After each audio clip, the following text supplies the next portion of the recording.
Hello दोस्तों, bypass Riders में आपका स्वागत है। मैं अजय तिवारी।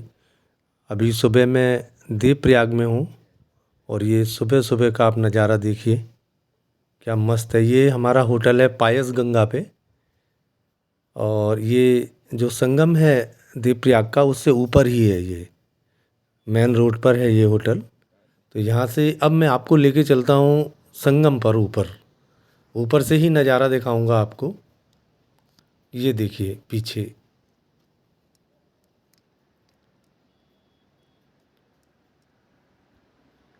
ये पावन गंगा जो श्रीनगर से आ रही है वो तो अलकनंदा है, और ये केदारनाथ की तरफ से आ रही है, ये भागीरथी है। ये यहाँ का संगम घाट, जहाँ पर लोग जाकर स्नान करते हैं। एक छोटा सा मंदिर भी यहाँ पर बना हुआ है, और इसके बाद में एक बड़ा मंदिर भी यहाँ पर बना हुआ है। तो यहाँ से अब ये गंगा बनती है। जब ये दोनों नदियों का यहाँ संगम होता है तो अब गंगा यहाँ से बन के चलती है। अब इसका वास्तविक स्वरूप गंगा का होता है। यहाँ से आप दर्शन कीजिए सुबह सुबह। कहते हैं कि यहाँ पर सुबह 3 और 4 बजे के बीच में ब्रह्म मुहूर्त में यहाँ देवी देवता स्नान करने आते हैं। और एक दिन नहीं, 365 दिन रोज स्नान करने आते हैं यहाँ पर। पानी में छपाक छपाक की आवाज़ें भी आती हैं। यहाँ के स्थानीय लोग बताते हैं ऐसा है, और है भी। और अब ये रोड, और हम यहाँ से निकलते हैं अब ऋषिकेश के लिए। ऋषिकेश आज हमें इटावा पहुँचना है, बहुत लंबी डिस्टेंस है आज हमारे लिए भी। और यहीं पर एक ट्रक चढ़ रहा है ऊपर, और ये बहुत हैवी लोड है इसके पास में, बहुत ज़्यादा हैवी लोड ये चढ़ा रहा है।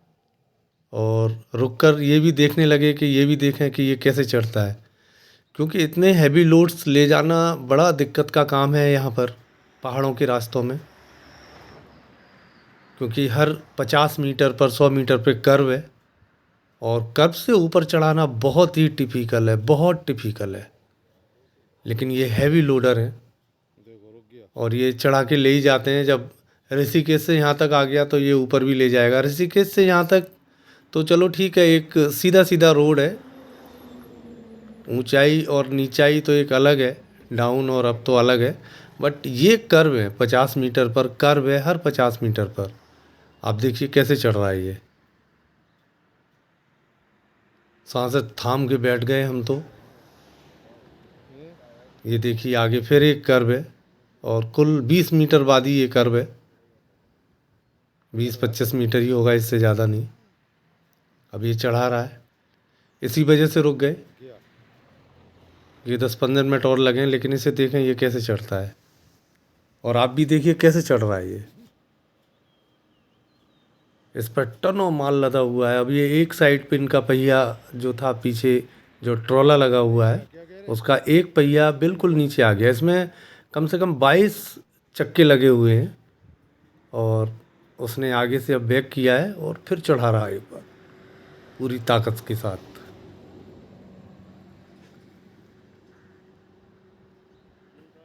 हमें तो लगा कि यहीं रह जाएगा, लेकिन वो ले गया।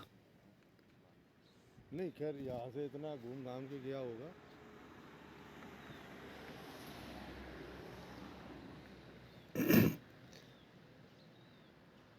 अब बिल्कुल फुल फ्लैश में अब चढ़ा रहा है, और ये चढ़ गया। ऐसे ही आगे तक ये ले जाएगा, पौड़ी तक लेके जाएगा। ये पौड़ी के बीच में कहीं कोई इंडस्ट्रीज़ का है ये। और अब हम चलते हैं अपने ऋषिकेश। यहाँ से ब्यासी, और ब्यासी से ऋषिकेश। बीच में देखिए क्या नज़ारा है, नीचे से बादल आ रहे हैं ऊपर, कितने ज़बरदस्त बादल हैं। घाटी का बहुत ही सुंदर नज़ारा, बहुत सुंदर नज़ारा। रोड पर बादल आ गए हैं, लेकिन ये आने जाने वाले बादल हैं, अभी आएंगे और ये छट जाएंगे। अब ये देखिए पूरा रोड पर आ गया। ये बादल नीचे से आ रहा था, अब ये पूरा रोड पर आ गया है, एक धुंध सी। और ये ऊपर उठता चला जा रहा है, क्योंकि हवा भी तेज़ है।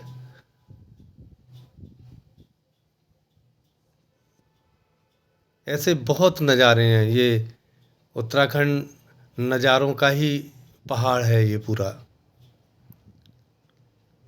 और अब ऋषिकेश भी हम पहुंचने ही वाले हैं, ज़्यादा समय नहीं लगेगा। ये ऋषिकेश से ऊपर ही नीलकंठ के पास का ये दृश्य है, सीन है। और ये ऋषिकेश के लिए शहर में एंट्री करते ही पता चल जाता है। ये राफ्टिंग के लिए ये जाती हुई बोट्स, गाड़ियों के ऊपर लद कर जाती हैं ये बोट्स, और लोग यहाँ राफ्टिंग करने आते हैं। बहुत दूर दूर से, महाराष्ट्र से, आसाम से, कर्नाटक से, केरल से लोग राफ्टिंग करने यहाँ पर आते हैं। हर वीकेंड पे तो यहाँ आधी दिल्ली खड़ी होती है। अभी सुबह सुबह का समय है तो रोड बिल्कुल खाली। और अब हम हिल्स छोड़ के प्लेन में आ रहे हैं। सुबह सुबह ऋषिकेश भी बिल्कुल ताज़ा सा लगता है। नई स्फूर्ति से लोग उठते हैं और अपने मॉर्निंग के जो सुबह के काम हैं वो अपना शुरू हो जाते हैं। शॉपकीपर्स अपनी शॉप खोल के जिन लोगों को चाय, कॉफ़ी और समोसे ये बनाने हैं वो सब तैयार हैं। सबकी अपनी अपनी रेहड़ियाँ तैयार हैं। गाय माता हाँ, बस 2 मिनट दिखा लेंगे, 2 मिनट का काम। सुबह सुबह का एक फ़ायदा होता है कि सुबह शहर में ट्रैफिक नहीं होता है, और जब ट्रैफिक नहीं होता है तो आप ईज़िली वहाँ से निकल सकते हैं। लेकिन यही 9 बजे और 10 बजे के बाद फिर इतना ट्रैफिक हो जाता है, निकलना मुश्किल होता है। और यहाँ से अब हम जाएंगे त्रिवेणी घाट, जो कि ऋषिकेश में ही है। गंगा जल भी लेना है और गंगा मैया की पूजा भी करनी है। तो बस अब हम त्रिवेणी घाट भी पहुँचने ही वाले हैं, ज़्यादा समय नहीं लगेगा।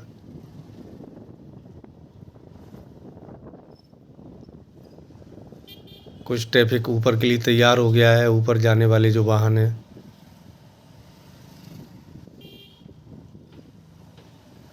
ऋषिकेश में सबसे ज़्यादा जो फॉरेनर्स हैं वो ऋषिकेश में ही हैं। हरिद्वार में नहीं है, लेकिन ऋषिकेश में बहुत फॉरेनर्स है। आपको मॉर्निंग में मॉर्निंग वॉक करते हुए मिल जाएंगे। अब तो ये बिल्कुल यहाँ ढल गए हैं और ये ऋषिकेश के लिए अंदर का रास्ता जाता हुआ, जो कि लक्ष्मण झूला होते हुए जाएगा। और ये पवित्र गुरुद्वारा है, गुरुद्वारा लक्ष्मण झूला, ये होते हुए जाएगा। देखिए छोटी सी झलक हम आपको लक्ष्मण झूला की दिखाते हैं, क्योंकि अभी इतना समय नहीं। आज हमारी डिस्टेंस बहुत ज़्यादा है, इटावा तक पहुंचना है। तो नहीं तो लक्ष्मण झूला भी पास से दिखाते, लेकिन फिर कभी सही।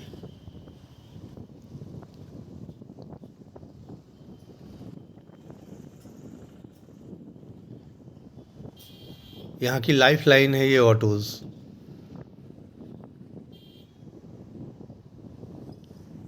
क्योंकि जितनी भी सवारियाँ हैं वो सब ऑटो से ही चलती हैं यहाँ पर। ये जीवन रेखा है यहाँ का ऑटो।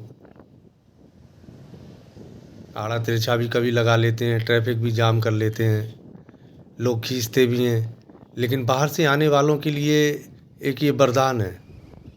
यहाँ पर बसेस बहुत कम है, बसेस बहुत कम है नगर निगम की। ऑटो ही यहाँ पर चलते हैं। ये देखिए गंगा जी का व्यू, ये लक्ष्मण झूला दूर से आप देखिए कितना विशाल।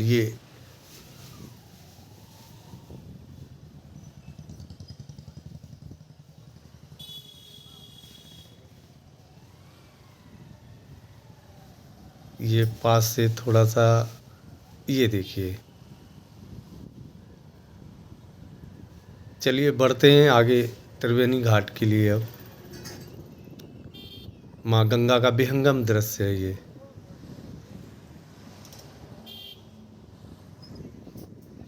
यहाँ तक और हरिद्वार तक गंगा साफ़ है।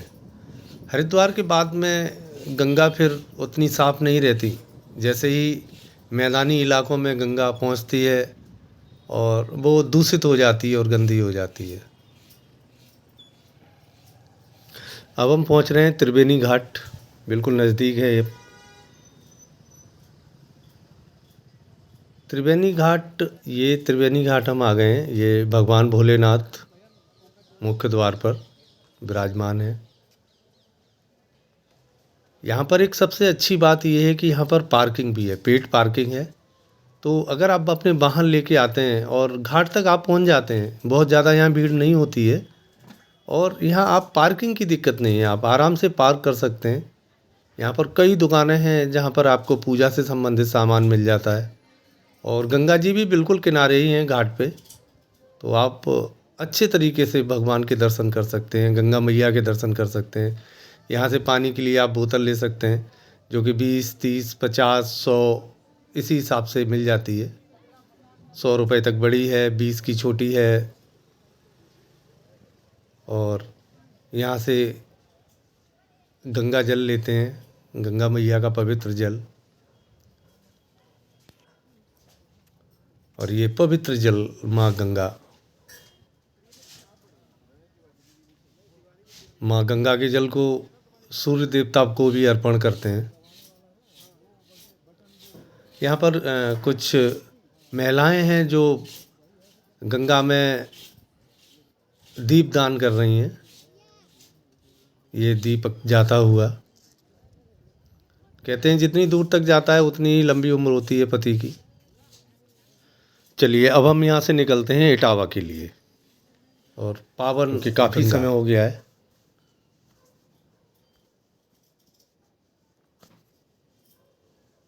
ये हरिद्वार ऋषिकेश के बीच में चलते हुए,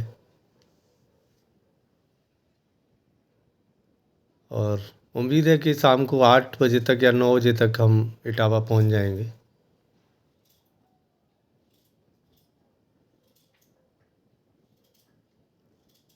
अब हाईवेज इतने अच्छे हो गए हैं कि आप बहुत इजीली, अगर 1 घंटे में आप 50 किलोमीटर या 60 किलोमीटर भी निकाल रहे हैं, 50 भी निकाल रहे हैं, 55 भी निकाल रहे हैं, एक एवरेज 50-55 का भी 1 घंटे में अगर आ जाता है तो बिल्कुल बहुत अच्छे हाईवेज हैं।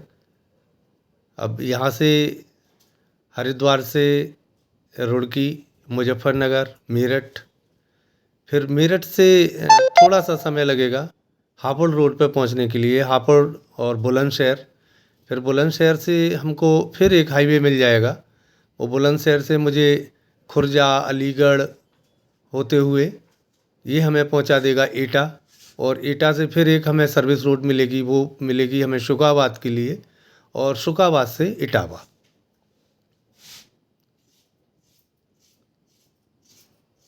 तो चलिए चलते हैं बस।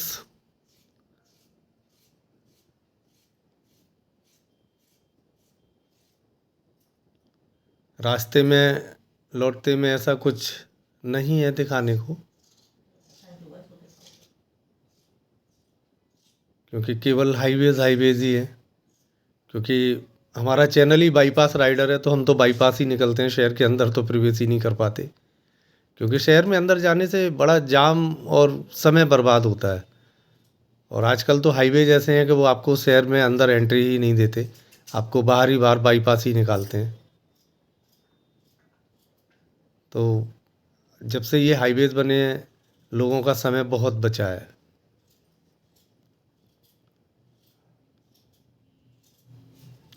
अलीगढ़ के बाद थोड़ा सा रोड कई जगह काम चल रहा है तो ख़राब है। अलीगढ़ से सिकंदरा राव जब पहुंचते हैं तो करीब 7-8 किलोमीटर ख़राब है, और सिकंदरा राव के बाद में जब हम एटा पहुंचते हैं तो एटा से पहले थोड़ा सा रोड ख़राब है, करीब 4-5 किलोमीटर, क्योंकि उनका हाईवे जो निकल रहा है वो उधर ओवर ब्रिज बन रहा है, उस वजह से रुका हुआ है। और एटा से जो शुकाबाद रोड गई है वो भी थोड़ा सा, रोड तो बहुत डबल है। अब ये शाम का समय हो गया है तो बिल्कुल अब हम ये जो एटा से शुकाबाद रोड है मैं उस पर चल रहा हूँ,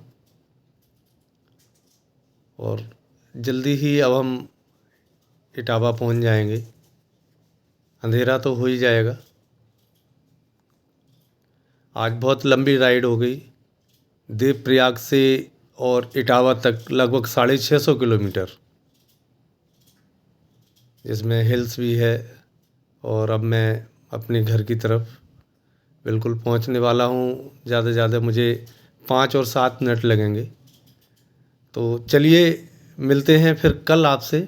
आप हमारे चैनल को लाइक, सब्सक्राइब, शेयर और ज़रूर करें। कमेंट्स लिखें कि आप और क्या चाहते हैं इसमें चेंज। और आपके वैल्यूएबल जो कमेंट्स हैं वो मेरे लिए बहुत महत्वपूर्ण हैं। और नेक्स्ट राइड जल्दी ही होगी जिसका आपको पता चल जाएगा। और अगर कोई आप जानकारी चाहें बद्रीनाथ जी से संबंधित तो बिल्कुल आप मुझे कमेंट्स करें। मैं 109 बार बद्रीनाथ हो आया हूँ, तो बिल्कुल मैं आपको बता सकता हूँ अगर आपको कोई जानकारी चाहिए वहाँ से संबंधित। तो चलिए मिलते हैं अगले एपिसोड में। जल्दी ही हमारा नया एपिसोड शुरू होगा। कहाँ का होगा ये तो अभी नहीं डिसाइड है, लेकिन जल्दी ही डिसाइड होगा। तो हम आपको वहाँ ले चलेंगे और वहाँ की जानकारी देंगे। रात का काफ़ी समय हो गया है और लाइटें चारों तरफ जल गई हैं। ये हाईवे है सुखाबाद से इटावा का। और ये इटावा शहर। तो चलिए दोस्तों, एक बार फिर आपसे मुलाकात होगी जल्दी एक नए एपिसोड के साथ में। जय हिंद, जय बद्री विशाल।